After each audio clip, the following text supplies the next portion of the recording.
नमस्कार दोस्तों, हमारे हिंदी स्टोरी चैनल में आपका स्वागत है। हमारी आज की कहानी है माँ की सीख। विजेंद्र जी अपनी बेटी को आवाज लगा रहे थे और बोल रहे थे, अरे सपना बेटी, मैं शहर जा रहा हूँ। शहर मुझे बहुत जरूरी काम है। बेटा, शहर गए हुए मुझे 10 दिन हो चुके हैं। अब मुझे फिर से जाना होगा, क्योंकि मैं जिस काम से जा रहा हूँ वह काम करना बहुत जरूरी है। तो तुम अपना ध्यान रखना, मैं 3 दिन बाद लौट कर आ जाऊँगा। और हाँ, एक बात का ख्याल रखना, मेरी तबीयत ठीक नहीं है। यह बात अपने भाई और माँ को मत बताना, वरना बेकार में ही चिंता करेंगे। बस मैं तो चाहता हूँ कि तुम्हारा विवाह बड़ी ही धूमधाम से निपट जाए, फिर मुझे बिल्कुल भी चिंता नहीं है। मैं आँख भी मूंद लूँ तो मुझे कोई दुख नहीं होगा। यह कहते हुए विजेंद्र जी बस अड्डे की तरफ चले गए। तभी विजेंद्र जी के एक दोस्त राजकुमार जी घर पर आए। घर पर आकर उन्होंने आवाज लगाई तो सपना ने कहा, मेरे पिताजी तो शहर गए हैं। राजकुमार जी के चेहरे पर चिंता की लकीरें देखकर हेमा ने कारण पूछा तो उन्होंने कहा, बेटा, बताना तो नहीं चाहता था, पर विजेंद्र जी लगता है बहुत तंगी से गुजर रहे हैं। मुझे पता चला है वह शहर जाकर मजदूरी करते हैं और अस्पताल में जाकर अपना खून बेच देते हैं। एक बेटा कमाने वाला है, फिर भी पिता की ऐसी हालत हो गई है जिसे देखकर मुझे चिंता होने लगती है। मैंने विजेंद्र जी को समझाने की बहुत कोशिश की, पर बेचारे क्या ही करेंगे। सपना बेटा, तुम अपनी माँ को कुछ मत बताना और अपने भाई को अपने पिताजी की इस मजबूरी को जरूर बताना। शायद तुम्हारा भाई उनकी मजबूरी को समझ सके। इतना कहकर राजकुमार जी चले गए। सपना चिंता में पड़ गई और यह सोचने लगी कि उसके पिताजी उसकी शादी के लिए अपना खून बेचने को मजबूर हो गए हैं और उसके भाई और माँ को इस बात की भनक भी नहीं है। मैं कितनी बदनसीब बेटी हूँ जिसकी वजह से मेरे पिताजी को ऐसा करना पड़ रहा है।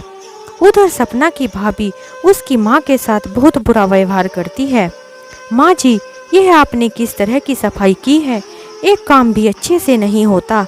देखिए टेबल पर कितनी धूल पड़ी हुई है, सारे निशान जैसे के तैसे दिख रहे हैं। पूरा दिन आप घर में करती ही क्या है? यह आपका गांव नहीं है, यह रायबरेली है। एक बार टेबल साफ कर देती हो और पूरा दिन चलता है, पर यहाँ ऐसा नहीं होगा। जाइए और टेबल की अच्छे से सफाई कर दीजिए और कोलीन लेकर इस डाइनिंग टेबल को अच्छे से चमका दीजिए। घर के खिड़की दरवाजों पर भी काफी धूल बैठ गई है, उन्हें भी अच्छे से साफ कर दीजिए। पूरा दिन घर में बैठकर बस खाना खाती हो और बस टीवी देखती रहती हो। मेरी तो समझ में नहीं आता कि पंकज इनको यहाँ लेकर क्यों आ गए। उमा अपनी सास रुक्मणी से कहती है। रुक्मणी जी बोली, बहू, जब से तुमने मना किया है मैंने टीवी को हाथ भी नहीं लगाया है और टेबल पर तो किसी ने अभी तक खाना भी नहीं खाया है, फिर टेबल कैसे खराब हो गया? अगर किसी ने खाना नहीं खाया तो क्या टेबल साफ भी नहीं होगा? बेकार ही बहस करती रहती हो। अगर कोई खाना नहीं खाएगा तो क्या टेबल साफ नहीं होगा? और जब मैं घर में रहती हूँ तब मुझसे झूठ बोलने की कोशिश की तो मुझसे बुरा कोई नहीं होगा। यह बात याद रखिए और मेरे साथ ज़्यादा जबान लड़ाने की ज़रूरत नहीं है। जितना कहा जाए बस उतना ही कीजिए। एक ही बेटा है, जानती है ना मैं तुम्हारे साथ क्या कर सकती हूँ और तुम्हारे बेटे के साथ भी। मैं ही मूर्ख हो गई थी जो फ़ोन पर आपके रोने की आवाज़ सुनकर बोली कि ले आओ कुछ दिन के लिए, पर मुझे क्या पता था कि आप यहाँ जाने कितने दिनों तक रहेंगी। रुक्मणी जी बोली, बहू, मैं तो तुम्हें यह समझकर कहती हूँ कि तुम भी तो मेरी बेटी जैसी हो और तुम्हारी घर गृहस्थी को देखने आ जाती हूँ। और जब मेरी बेटी विदा हो जाएगी तब मुझे भी कहाँ फुर्सत मिलेगी यहाँ आने की। अभी तो घर पर बेटी है, कुछ काम धंधा देख लेती है तो मैं फ्री रहती हूँ। 1-2 जगह उसकी शादी की बात भी चल रही है। अगर शादी तय हो गई तो खरीदारी भी यहीं से कर लूँगी और जल्दी ही अपनी बेटी की शादी भी कर दूँगी। उमा बोली, अच्छा जी, तो अब बात समझ में आई कि आप यहाँ क्यों आई हो। हमारे पास इतने पैसे नहीं हैं जो ससुर जी के बिजनेस से जो पैसा मिलता है हम क्या आपसे मांगने जाते हैं। जो आपकी नज़र बेटे की नौकरी पर लगी है और बेटी की शादी इतनी धूमधाम से करने की भी क्या ज़रूरत है। आपकी बेटी कौन सी परी है जो उसकी शादी धूमधाम से की जाएगी। किसी मंदिर में जाकर शादी क्यों नहीं कर देते उसकी। वैसे भी आपकी बेटी को कोई पसंद ही क्यों करेगा। इतना कहते हुए उमा वहां से चली गई। अगले दिन घर से खबर आई कि सपना का रिश्ता तय हो गया है। रुक्मणी जी की तो खुशी का ठिकाना ही नहीं रहा और वह खुशी खुशी कमरे से निकलती हुई और बेटे को आवाज लगाई, बेटा पंकज तुम कहाँ हो, जरा इधर तो आओ, एक बहुत बड़ी खुशखबरी देनी है। पंकज बोला, क्या खुशखबरी है माँ। रुक्मणी जी बोली, तुम्हारी बहन की शादी तय हो गई है, अब हमें तैयारी शुरू कर देनी चाहिए। पंकज मुस्कुराते हुए बोला, यह तो बहुत अच्छी खबर सुनाई माँ आपने। रुक्मणी जी बोली, बेटा शादी के खर्चों के लिए दुकान बेचकर पैसे तो पूरे हो जाएंगे और उसके कपड़ों के लिए मैं भी कुछ पैसे बचा कर रखे हैं, पर तुम तो जानते ही हो अब तुम्हारे पिताजी बूढ़े हो गए हैं, अब तो मुझे हर बात बताते भी नहीं हैं।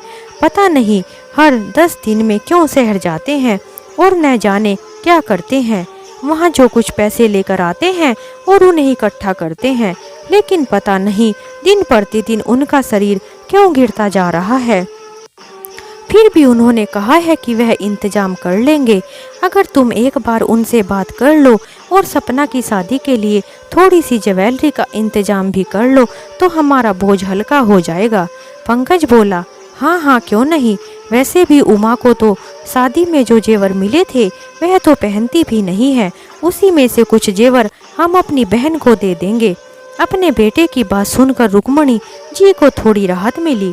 कमरे में जाकर पंकज ने उमा से सारी बात बताई और उमा गुस्से से तिलमिला उठी और बोली, यह क्या बात हुई, बिजनेस में जब फायदा होता था तब तो वह आपको पैसे नहीं देते थे, अब घाटा हुआ है तो उसके जिम्मेदार क्या हम हैं, और आज तक तुमने मुझे कौन से जेवर बनवा कर दिए हैं जो मैं तुम्हें दे दूं। गुस्से में उमा ने कई दिन तक पंकज से नाराज रही। रुक्मणी जी पूरे दिन घर के कामों में लगी रहती थी। उमा को भी अच्छा बहाना मिल गया था, वह एक काम भी इधर से उधर नहीं करती थी और पंकज कभी मिठाई, कभी जलेबी और कभी चाट पकौड़ी लेकर अपनी पत्नी को मनाने में ही लगा रहता। एक दिन पंकज ने अपने पिताजी से बात करने के लिए फ़ोन किया तो उनकी बहन सपना ने फ़ोन उठाया और बातों बातों में रोते हुए अपने भाई को अपने पिता की हालत के बारे में बता दिया। पंकज को बहुत आश्चर्य हुआ कि आज तक पिताजी ने कभी भी अपनी परेशानी साझा नहीं की और ना ही उन्होंने जानने की कोशिश की। पिताजी अपने आप परेशान रहते रहे। पंकज सोचने लगा कि ऐसा क्या करें कि जो अपने पिता की मदद कर सके। 2 दिन बाद, अरे माँ क्या बताऊं, नंद ना हुई कि मेरे गले का फंदा ही बन गई है। पंकज ने सपना की शादी में देने के लिए मेरे सारे जेवर मांग लिए हैं, अब आप ही बताओ मैं क्या करूं। कितनी मुश्किल से इनको इनके माँ बाप से दूर शहर लेकर आई थी, पर वह बुढ़िया मुझे चैन से जीने ही नहीं देती है। क्या बेटी मेरे भरोसे पैदा की थी और एक मेरा पति है कि कुछ समझने को तैयार ही नहीं है, कुछ भी समझता नहीं है।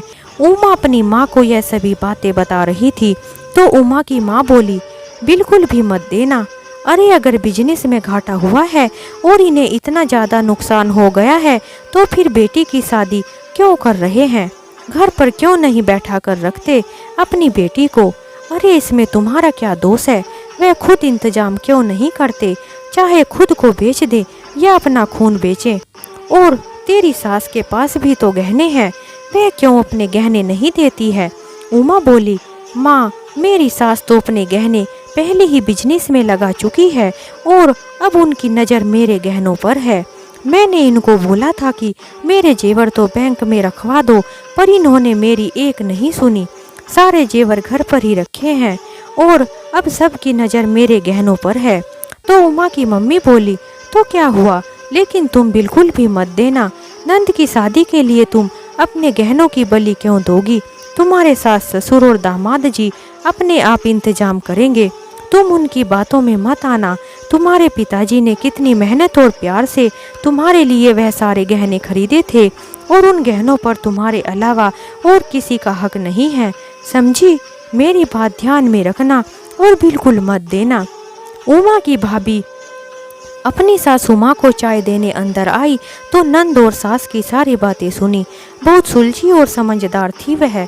उसने कई बार अपनी सासू माँ को बातों ही बातों में समझाने की कोशिश की कि वह उमा के घर के मामलों में बिल्कुल भी दखल अंदाजी ना करे, पर उमा की माँ की आंखों पर तो बेटी के मुंह की पट्टी बंधी हुई थी। तब उमा की भाभी ने सोचा कि अपनी सास को समझाना तो पड़ेगा ही, कहीं उनकी नंद के बर्ताव के कारण उनका घर बिखर ना जाए। यही सब सोचकर उसने सबको चाय के लिए बुलाया और अपने ससुर और पति के सामने बोली, आप लोगों से मुझे एक बहुत जरूरी बात करनी है। तो उमा का भाई बोला, हाँ बोलो, क्या बात है? उमा की भाभी बोली, मेरे भाई का फर्नीचर का बिजनेस अच्छा नहीं चल रहा है, बहुत घाटा हो गया है और मेरे पापा भी रिटायर हो चुके हैं। जो भी जमा पूंजी और पैसे उनके पास थे उन्होंने मेरी शादी में लगा दिए, इसलिए अब मेरे पापा जी मेरे भैया की मदद भी नहीं कर पा रहे हैं। अभी उन्हें पैसों की बहुत ज़रूरत है। क्या मैं अपने मायके से मिले गहने उन्हें दे दूं? समय आने पर मुझे लौटा देंगे। तो उमा की माँ झट से बोली, तुम्हें अपने गहने देने की क्या ज़रूरत है? तुम्हारी भाभी भी तो अपने गहने दे सकती है। आखिर मुसीबत में घर की बहू काम नहीं आ सकती तो शादी का क्या फ़ायदा? और खबरदार, जो गहने देने की बात की।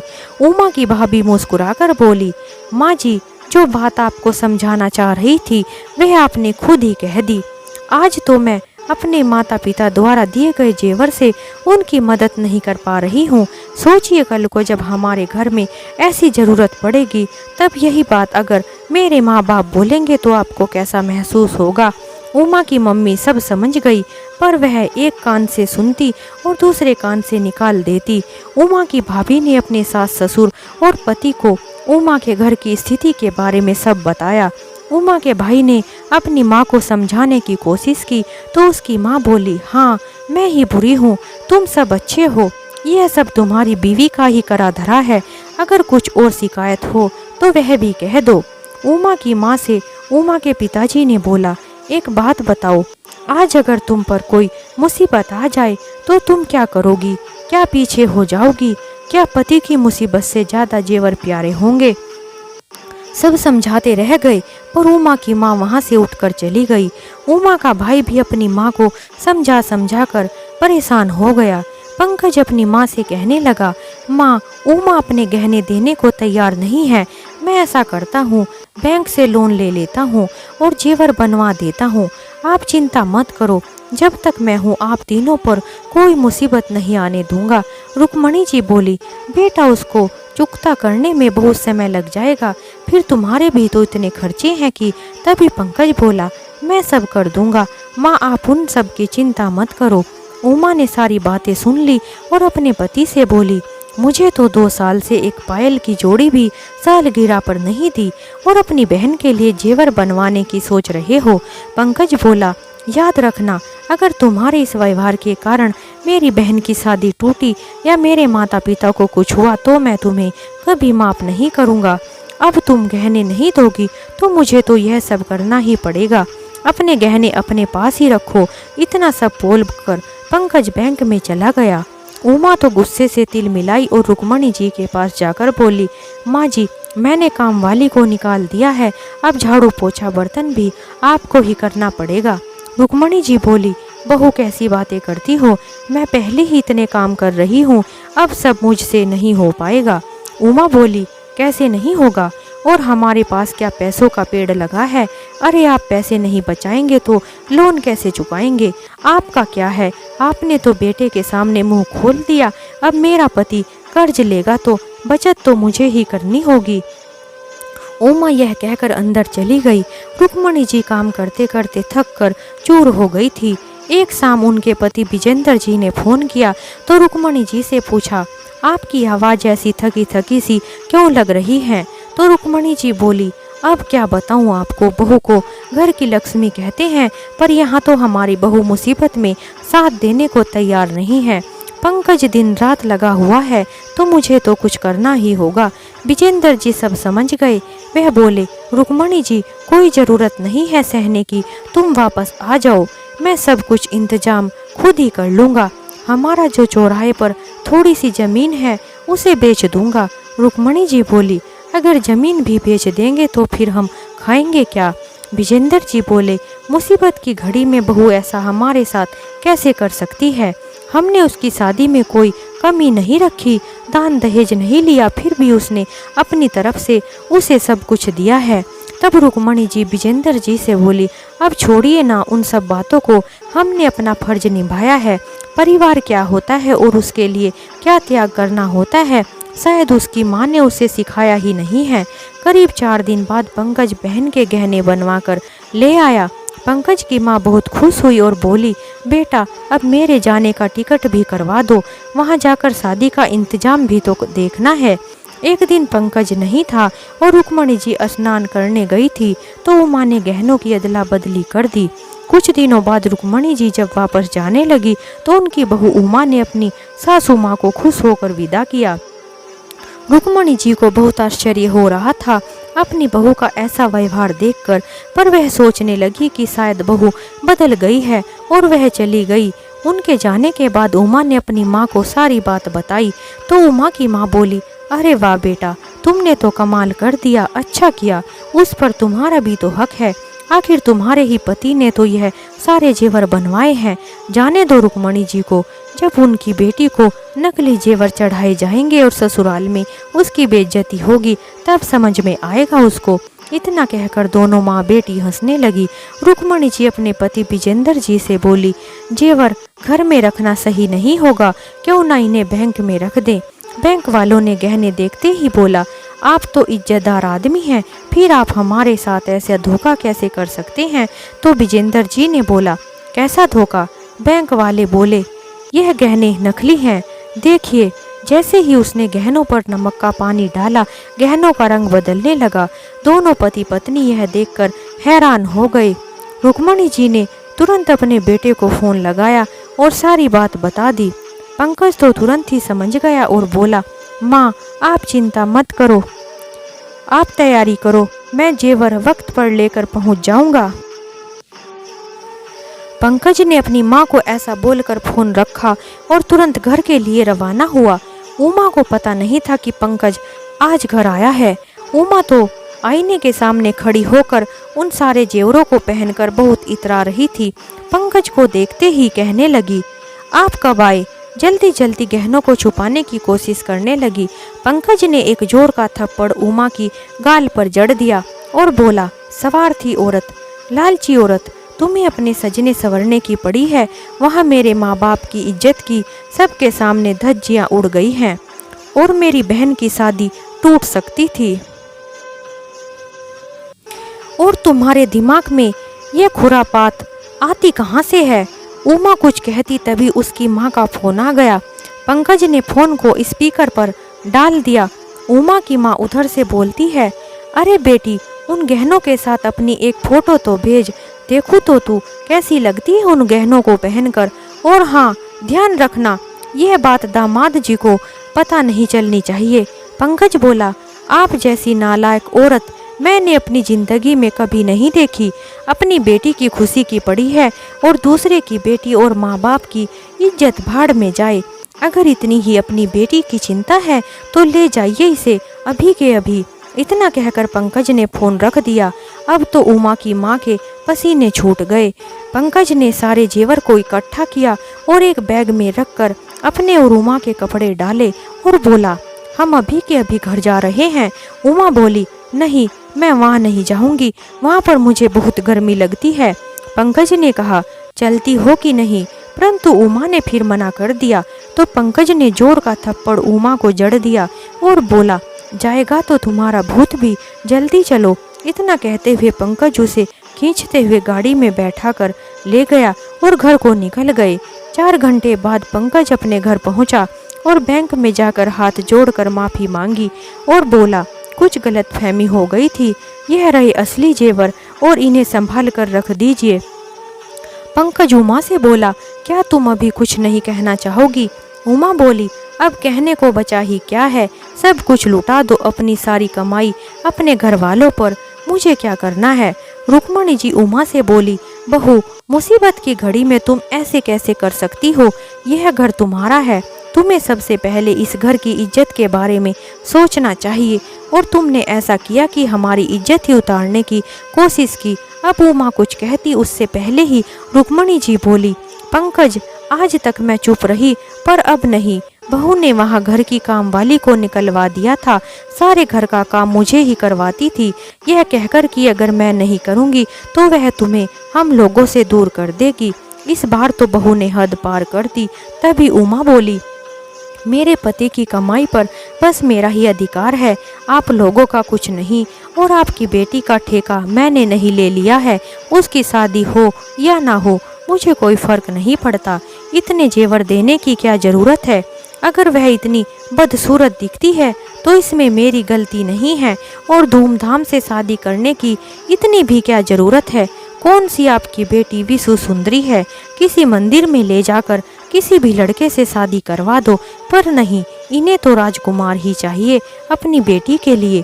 रुक्मणी जी के तो सब्र का बांध टूट गया, उन्होंने जोर का थप्पड़ उमा की गाल पर लगाया और बोली, चुप कर लड़की, कुछ तो शर्म करो, क्या तुम अपने आप को अप्सरा समझती हो जो मेरी बेटी के रंग रूप पर सवाल उठा रही हो, हमने तो तुम्हें देखा भी नहीं था, वह तो तुम्हारे भाई और पिता के व्यवहार को देखकर हम तुम्हें अपने घर की बहू बना कर ले आए, पर तुम में ऐसी कोई खूबी नहीं है, अगर हम तुमसे पहले मिले होते तो हम अपने बेटे का रिश्ता तुमसे कभी नहीं करते, तुम्हारे अंदर तुम्हारी माँ की खूबियाँ भरी पड़ी हैं, जैसी तुम्हारी माँ वैसी ही तुम, नालायक औरत, हमने तुम्हें कितना अपना बनाने की कोशिश की, लेकिन तुम हो कि हमें अपना मानती ही नहीं, हमने तुम्हें कितना लाड़ प्यार किया, लेकिन तुम तो हमेशा हमसे नफरत ही करती रही। रुक्मणी जी अब कहने लगी, बेटा हमें तुमसे कोई मदद नहीं चाहिए, तुम अपने सारे पैसे और जेवर इसी को दे दो, सुख शांति से रहो, हमें हमारे हाल पर जीने दो। पंकज बोला, माँ मुझे ऐसी औरत के साथ नहीं रहना जो मेरे माँ बाप की इज्जत ना करे, यह सब इसकी माँ का किया धरा है, मैं कहता हूँ इसे वापस इसके मायके भेज दो। पर पिताजी मुझे आपसे एक शिकायत रहेगी, आपने मुझे इस लायक ही नहीं समझा कि मैं आपकी मदद कर सकूं, आप मजदूरी करने लगे और यहाँ तक कि अपना खून भी बेचने लगे, धिक्कार है मेरा जैसा बेटा होने पर, मैं आपका बेटा कहलाने के लायक नहीं हूँ। कहते कहते उसकी आंखें भर आई। विजेंद्र जी ने अपने बेटे को हौसला दिया। तभी उमा का पूरा परिवार वहां पहुंच गया। उमा को रो रो कर बुरा हाल हो रहा था। उमा अपने घर वालों के सामने अपने ससुराल वालों की शिकायत करने लगी, परंतु उमा के पिता और भाई अपने दामाद के सामने अपनी बेटी के लिए माफ़ी मांगने लगे। तो उमा की माँ जी बोली, माफ़ी क्यों मांग रहे हो आप? अरे मैं तो कहती हूँ पुलिस को बुला लीजिए और इन लोगों को जेल भेजो। तभी उमा के पापा ने उमा की माँ को एक जोर का थप्पड़ मारा और बोले, काश के मैंने तुम्हें पहले ही रोक दिया होता तो आज मेरी बेटी तुम्हारे जैसी बिल्कुल नहीं होती। अरे इतना अच्छा परिवार और पति मिला था उसे, तुम्हें और क्या चाहिए था? उमा, क्या पूरी जिंदगी तुम मायके में ही रहना चाहती हो? अरे अपनी भाभी से तो सीखो, कैसे वह घर को एक करके रखती है, और तुम्हें आए हुए अभी 2 साल भी नहीं हुए कि तुमने इस घर की इज्जत को नीलाम करने की सोच ली। उमा के पिताजी कहने लगे, हमें माफ़ कर दीजिए, हमें आपका सहारा बनना चाहिए था, जबकि हमारी बेटी आपके दुख का कारण बन गई। उमा का भाई अपने जीजा जी से बोला, जीजा जी हम उमा को अपने साथ नहीं ले जाएंगे, मैं तो कहता हूँ आप भी उमा को शहर मत ले जाइए, गांव में ही कुछ महीने रहेगी, अपने आप ही इसको सब समझ में आ जाएगा, और आपके बाद मेरी माँ अपनी बेटी से बात नहीं करेगी जब तक उसमें भी सुधार ना आ जाए। इतना कहकर वह सब चले गए। उमा का मुंह खुला का खुला रह गया। पंकज बोला, सुन लिया तुमने, तुम्हारे माँ बाप भी तुम्हें तुम्हारी इन हरकतों से कितने शर्मिंदा हैं। सोचो तुम अपनी माँ के कहने पर जो किया है, आज वह माँ भी तुम्हें अपने साथ नहीं ले गई, मैं भी तुम्हें अपने साथ नहीं ले जाऊंगा। तुम यहीं रहोगी और घर का सारा काम करोगी, जैसे तुमने मेरी माँ से करवाया है वैसे ही सारा काम अब तुम्हें करना है। और जब तक तुम अच्छी पत्नी नहीं साबित होती मैं तुम्हें अपने साथ नहीं ले जाऊंगा। मेरी बात को अच्छे से याद रख लेना। इतना कहकर पंकज भी अगले दिन चला गया। धीरे धीरे उमा को एहसास होने लगा कि उसने कितनी बड़ी गलती कर दी है। इतना कुछ होने पर भी विजेंद्र जी ने और रुक्मणी जी ने उमा के साथ कुछ भी गलत नहीं किया। उनका व्यवहार उमा के प्रति अभी भी अच्छा ही था। सपना भी अपनी भाभी की एक बहन और सखी की तरह मदद करती थी और उन्हें काम भी ज़्यादा नहीं करने देती थी। सभी का व्यवहार देखकर उमा अपनी ही नज़रों में शर्मिंदा हो गई, जो उसके व्यवहार से झलक रहा था। अब तो सपना की शादी का भी समय आ गया था। महीने बीत गए और सपना की भी शादी हो गई थी और अपनी नंद की शादी में उमा ने भी बढ़ चढ़कर हिस्सा लिया। यह सब देखकर पंकज को बहुत खुशी हुई। अब उमा ने हाथ जोड़कर अपने सास ससुर और पति से माफ़ी मांगी। रुक्मणी जी उमा को कहने लगी, बहू तुम इस घर की लक्ष्मी हो और हमारा जो कुछ भी है वह सब तुम्हारा ही तो है। बस इतना याद रखो, जब तक तुम हमें अपना नहीं समझोगी तब तक तुम्हारा कुछ भी करना सब कुछ बेकार है। अब तो उमा अपनी सासू माँ की सभी बातों को अच्छे से समझ रही थी और उन बातों पर खरी भी उतर रही थी। उसे समझ आ गया था कि परिवार से बढ़कर कुछ भी नहीं है। सुख दुख में अगर घर के लोग एक साथ नहीं रहेंगे तो बाहर के लोग भला क्या साथ देंगे। तो दोस्तों, हमारी यह कहानी आपको कैसी लगी हमें कमेंट में ज़रूर बताएं। हमारी कहानी अगर आपको अच्छी लगी हो तो हमारे चैनल को लाइक करें, शेयर करें और सब्सक्राइब करें। हमारी कहानी सुनने के लिए आप सभी का बहुत बहुत धन्यवाद। एक नई कहानी के साथ हम आपसे फिर मिलते हैं।